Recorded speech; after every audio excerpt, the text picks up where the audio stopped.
జై తెలంగాణ. జై తెలంగాణ. అందరికీ నమస్కారం.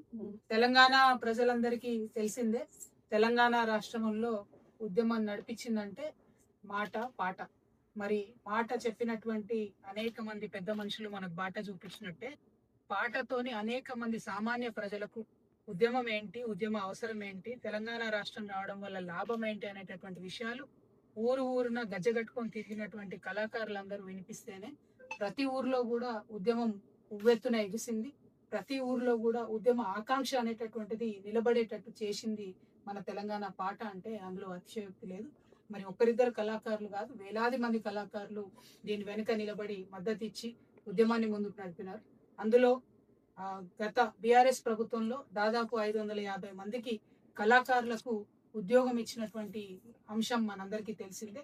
అదే విధంగా అదే స్థాయిలో కళ ఉండి, అదే స్థాయిలో అన్ని రకాల అర్హతలు ఉండి ఇంకా కొంతమందిని ఉద్యోగంలోకి తీసుకోలేదు అనేటటువంటి ఒక బాధ చాలా మంది కళాకారుల్లో ఉన్నది. మరి ఇప్పుడు అన్న అనవోజు వెంకటేశం గారి నేతృత్వంలో తెలంగాణ కళాకారులంతా కూడా ఒక ఫోరంగా ఏర్పడి మరి తెలంగాణ కళాకారులకు ఇంకా రావాల్సిన ఉద్యోగాల గురించి పోరాటం చేస్తా ఉన్నారు. ఈ పోరాటానికి తెలంగాణ జాగృతి సంపూర్ణంగా మద్దతిస్తుందని తెలంగాణ రావడంలో ప్రధాన పాత్ర పోషించినటువంటి కళాకారులకు ఖచ్చితంగా మేము అండగా ఉంటాం. కళాకారులకు ఉద్యోగం ఇస్తాం అనేటటువంటి మాట కాంగ్రెస్ పెద్దలు పదే చెప్పడం జరిగింది.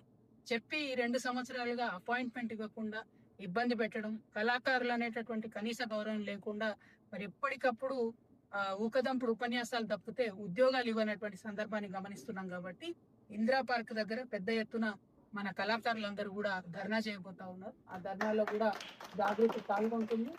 ఈ ప్రభుత్వానికి కనువిప్పు కలిగే విధంగా ఆ ధర్నా ఉండే విధంగా కళాకారులము జాగృతి అందరం కూడా ప్రయత్నం చేద్దాం.